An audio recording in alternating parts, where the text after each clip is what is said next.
Hello everyone, good morning. Welcome back to my channel that is Abhilasha blogs. तो मेरे कल के वीडियो में हम लोगों ने डिस्कस किया था, मेरे पास जो यूथ की पब्लिकेशन की बुक है उसमें हमने डिस्कस किया था मेडिकल ऑफिसर के प्रीवियस ईयर का क्वेश्चन पेपर, एंड ये था उत्तर प्रदेश लोक सेवा आयोग मेडिकल ऑफिसर 2018 का जनरल स्टडी का क्वेश्चन पेपर, जिसमें हमने कल 12 क्वेश्चन को डिस्कस किया था। ठीक है, आज मैं 13 से स्टार्ट करने जा रही हूँ। भारत में किसी राज्य का राज्यपाल अपने पद पर कब तक कार्यरत रह सकता है? ऑप्शन ए 5 वर्ष से कम, 5 वर्ष से अधिक, मात्र राष्ट्रपति के प्रसार पर्यंत या 5 वर्ष तक। तो इसका आंसर है ऑप्शन सी, राष्ट्रपति के प्रसार पर्यंत, मतलब जब तक राष्ट्रपति कहते हैं तब तक। भारत में किसी भी राज्य का राज्यपाल मात्र राष्ट्रपति के प्रसार पर्यंत यानी जब तक राष्ट्रपति खुश है और उनका कहना है कि भैया तुम बने रहो तब तक अपने पद पर कार्यरत रह सकता है। संविधान के अनुच्छेद 155 के अनुसार राज्यपाल की नियुक्ति राष्ट्रपति के द्वारा प्रत्यक्ष रूप से की जाती है।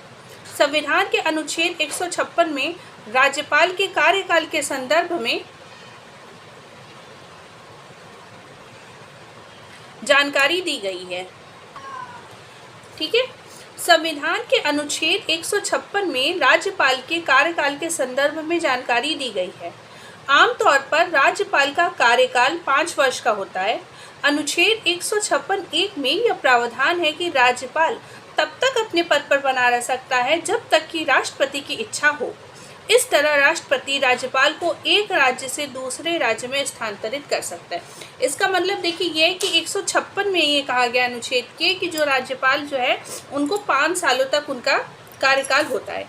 लेकिन अगर राष्ट्रपति को ऐसा लगता है कि इनका कार्यकाल हमें बढ़ा देना चाहिए या फिर घटा देना चाहिए, ठीक है, तो वो राष्ट्रपति कर सकते हैं। वो चाहे तो 5 साल के पहले भी हटा सकते हैं और चाहे तो 5 साल के बाद भी रख सकते हैं। और अगर उन्हें समझ में आएगा तो वो कभी भी एक स्टेट के राज्यपाल को एक से ज़्यादा स्टेट में भी राज्यपाल नियुक्त कर सकते हैं।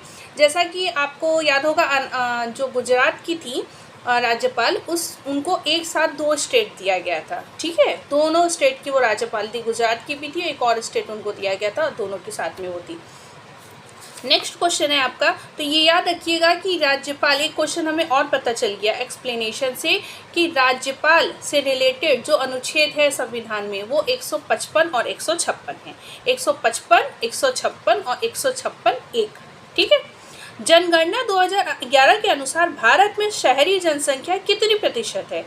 तो इसका ऑप्शन है 27.78, 31.16, 33.24 या इनमें से कोई नहीं। तो इसका करेक्ट आंसर है 31.16 यानी 31.16। जनगणना 2011 के अनुसार कुल 121 करोड़ जनसंख्या में 83.37 करोड़ जनसंख्या ग्रामीण क्षेत्रों में और 37.71 करोड़ जनसंख्या शहरी क्षेत्रों में निवास करती है। इस प्रकार कुल जनसंख्या का लगभग 31.2% जनसंख्या शहरी क्षेत्रों में तथा लगभग 68.8% जनसंख्या ग्रामीण क्षेत्रों में निवास करती है। यानी अभी देखिए 2011 में लास्ट जनगणना हुई थी, 2021 में ड्यू है, लेकिन 2021 से 4 साल हो गया, अभी हुई नहीं है। तो हम 2011 के आंकड़ों को अभी भी लेके चल रहे हैं। तो उसके अकॉर्डिंग हमारी जो जनसंख्या थी वो 121 करोड़ थी 2011 में। उनकी अकॉर्डिंग 83.37 करोड़ लोग गांव में रहते थे और 37.71 करोड़ शहर में रहते थे। परसेंटेज निकाला जाए तो 68.8% यानी लगभग 70% लोग गांव में रहते थे और लगभग 31% के लगभग लोग आपके शहर में रहते हैं। भारत में राष्ट्रीय आकलन का कार्य करने वाली संस्था कौन सी है? केंद्रीय सांख्यिकी संगठन, वित्त मंत्रालय, भारतीय सांख्यिकी संस्थान या वाणिज्य मंत्रालय। तो देखिए इसका आंसर है ऑप्शन ए, केंद्रीय सांख्यिकी संगठन, जिसको इंग्लिश में बोलते हैं CSO, central statistical organisation. Bharat में राष्ट्रीय आय के आकलन का कार्य केंद्रीय सांख्यिकी संगठन सेंट्रल स्टैटिस्टिकल ऑर्गेनाइजेशन द्वारा किया जाता है। इस कार्य में राष्ट्रीय प्रतिदर्श सर्वेक्षण संगठन यानी NSSO केंद्रीय सांख्यिकी संगठन की सहायता करता है। केंद्रीय सांख्यिकी संगठन का मुख्यालय नई दिल्ली में है, यानी CSO का जो हेडक्वार्टर है वो न्यू दिल्ली में है। यह संगठन सांख्यिकी एवं कार्यक्रम क्रियान्वयन मंत्रालय भारत सरकार के अंतर्गत कार्य करता है। तो इसमें पूछा था कि राष्ट्रीय आकलन का कार्य कौन करता है, तो CSO यानी केंद्रीय सांख्यिकी संगठन। नेक्स्ट क्वेश्चन है, तेंदुलकर कमेटी का संबंध किससे है? आपके ऑप्शन है बेरोजगारी आकलन में, गरीबी आकलन में, प्रति व्यक्ति आय आकलन में या पर्यावरणीय मूल्यांकन में। तो देखिए, तेंदुलकर समिति जो थी ये 2004 से 2005 में बनी थी। इसका संबंध गरीबी रेखा के आकलन में है। इसके जो अध्यक्ष थे वो प्रोफेसर सुरेश डी तेंदुलकर थे, इसलिए इसका नाम तेंदुलकर समिति रखा गया। तेंदुलकर समिति ने गरीबी रेखा के निर्धारण के लिए घरेलू उपभोक्ता व्यय के सर्वेक्षणों में निहित मूल्यों के प्रयोग की पहली बार सिफारिश की थी। इस समिति के अनुसार भारत की कुल आबादी का 21.9% लोग गरीबी रेखा के नीचे जीवन यापन करते हैं। ये 2004-05 में कमेटी बनी थी और इनके अकॉर्डिंग लगभग 22% यानी 21.9% लोग जो थे वो गरीबी रेखा से नीचे जीवन यापन करते हैं। तो तेंदुलकर समिति जो है ये आपकी गरीबी रेखा के आकलन से रिलेटेड समिति है। नेक्स्ट क्वेश्चन है, जनांकी लाभ का अर्थ क्या है? आर्थिक दर में बढ़ोतरी जिसका कारण है स्त्री पुरुष अनुपात में तेजी से ह्रास, नगरीय जनसंख्या में वृद्धि, कार्यकारी जनसंख्या की भागीदारी या जीवन प्रत्याशा में वृद्धि। इसका आंसर है कार्यकारी जनसंख्या की भागीदारी। जनसंख्या ढांचे में कार्यकारी जनसंख्या की भागीदारी में बढ़ोतरी होने के कारण आर्थिक दर में बढ़ोतरी होती है, जिसे जनांकी लाभ या लाभांश कहते हैं। दूसरे शब्दों में जनांकी लाभ अर्थव्यवस्था में मानव संसाधन के सकारात्मक और सतत विकास को प्रदर्शित करता है। जनसंख्या संरचना में जैसे जैसे कार्यशील जनसंख्या में वृद्धि होती है उसी अनुरूप आर्थिक विकास में भी वृद्धि होती है। नेक्स्ट क्वेश्चन है आपका, भारत रत्न से सम्मानित श्री अटल बिहारी वाजपेयी का स्वर्गवास कब हुआ था? तो इसका आंसर है 16 अगस्त 2018।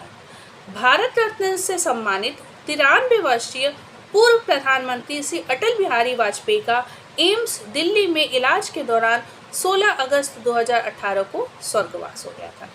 भारतीय संसद के दोनों सदनों की संयुक्त बैठक की अध्यक्षता कौन करते हैं? लोकसभा के अध्यक्ष, भारत के राष्ट्रपति, भारत के मुख्य न्यायाधीश या भारत के उपराष्ट्रपति। तो इसका आंसर है ए, भारत के लोकसभा के अध्यक्ष। तो दोनों भारतीय संसद के दोनों सदनों की जो संयुक्त बैठक होती है उसकी अध्यक्षता कौन करते हैं? लोकसभा के अध्यक्ष। भारतीय संविधान के अनुच्छेद 118 के अनुसार लोकसभा अध्यक्ष भारतीय संसद के दोनों सदनों की संयुक्त बैठक की अध्यक्षता करते हैं। उनके अनुपस्थित रहने की दशा में लोकसभा उपाध्यक्ष द्वारा संयुक्त बैठकों की अध्यक्षता की जाती है, जबकि संसद दोनों सदनों की संयुक्त बैठक भारत के राष्ट्रपति द्वारा आहूत की जाती है या बुलाई जाती है। नेक्स्ट क्वेश्चन है आपका, मतलब लोकसभा के अध्यक्ष करते हैं अध्यक्षता, वो नहीं है तो लोकसभा के उपाध्यक्ष करेंगे। एशियन गेम्स 2018 का आयोजन किस देश में किया गया? भारत, चीन, ईरान, इंडोनेशिया। तो देखिए, ये 2018 का पेपर था मेडिकल ऑफिसर का, तो उस समय के 2018 के जो गेम्स थे उनके बारे में पूछा गया। तो अगर आप 2025 का पेपर दे रहे हैं तो आपको 2025 के गेम्स के बारे में इंफॉर्मेशन होनी चाहिए। तो 2018 का आयोजन किस देश में हुआ था? भारत में, चीन में, ईरान में, इंडोनेशिया में। तो आपका आंसर है आंसर डी, इंडोनेशिया में। 18वें एशियाई खेल 2018 का आयोजन जकार्ता और पालेम्बांग, इंडोनेशिया में किया गया। 19वें एशियाई खेल का आयोजन 2022 में हेंगझू यानी चीन में और 20वें एशियाई खेलों का आयोजन वर्ष 2026 में जापान के नागोया में आयोजित किया गया था। एशियन गेम्स 2018 की 800 मीटर दौड़ स्पर्धा में स्वर्ण पदक किसने प्राप्त किया था? देखिए, ये भी 2018 का गेम का क्वेश्चन है। मनजीत सिंह, पीवी सिंधु, नीरज चोपड़ा, तेजिंदर पाल सिंह। तो इसका आंसर है ऑप्शन ए, इंडोनेशिया में आयोजित 18वें एशियाई खेल में 800 मीटर की दौड़ स्पर्धा का स्वर्ण पदक मनजीत सिंह ने प्राप्त किया। 19वें एशियन गेम्स 2022 का आयोजन हांगझू, शेजियांग, चीन में होगा। उसके बाद आपका नेक्स्ट क्वेश्चन है कि निम्नलिखित युग्मों में से कौन सा सही सुमेलित नहीं है? क्रिकेट विराट कोहली, तो आपको पता है विराट कोहली क्रिकेट खेलते हैं। खेलकूद मनजीत सिंह, ये भी सही ऑप्शन है। लॉन टेनिस विश्वनाथन आनंद, ये भी पता है विराट कोहली सब खेलता है, जिसका विराट सब होता है क्रिकेट में होता है। लॉन टेनिस विश्वनाथन आनंद, तो ये ऑप्शन आपका गलत है। हॉकी ध्यानचंद, आपको पता है हॉकी के ध्यानचंद बहुत ही फेमस प्लेयर थे। लॉन टेनिस में विश्वनाथन आनंद गलत है, क्योंकि विश्वनाथन आनंद जो है वो हमारे चेस के हैं। ठीक है, खेलना भी आता है हॉकी। भारत का गेहूं के उत्पादन में कौन सा स्थान है?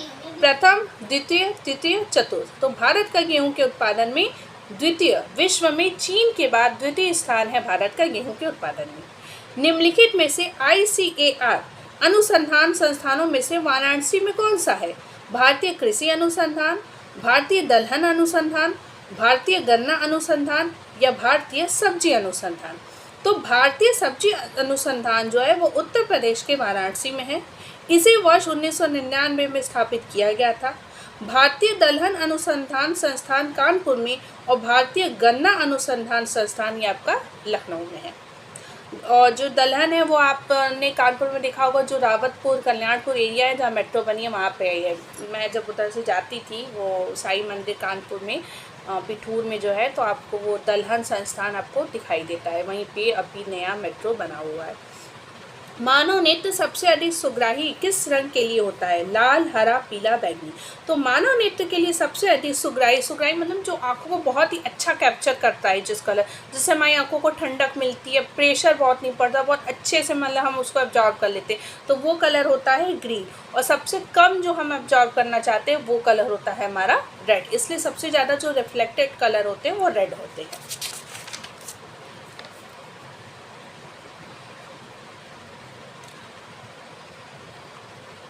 एक गीगाबाइट निम्नलिखित में से किसके बराबर होता है? 1000 बाइट के, 1000 मेगाबाइट के, 1024 बाइट के, 1024 मेगाबाइट के, 1024 किलोबाइट के या 1024 टेराबाइट के।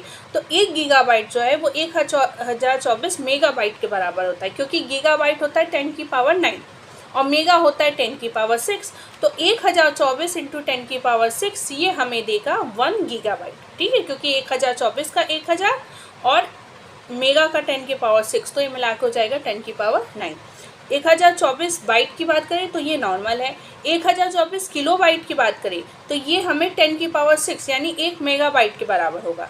1024 टेराबाइट की बात करें तो टेराबाइट जो होता है ये 10 की पावर 12 के बराबर होता है। ठीक है, तो ये हमें फाइनली 10 की पावर 15 देगा, लेकिन मेगा की बात करें तो वो हमें 10 की पावर 9 देगा।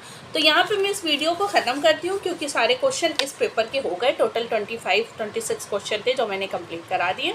आई होप कि आपको ये वीडियो अच्छा लगा होगा, तो प्लीज़ चैनल को सब्सक्राइब करिएगा। मिलते हैं नेक्स्ट वीडियो में, किसी और नेक्स्ट पेपर को डिस्कस करेंगे। Bye bye.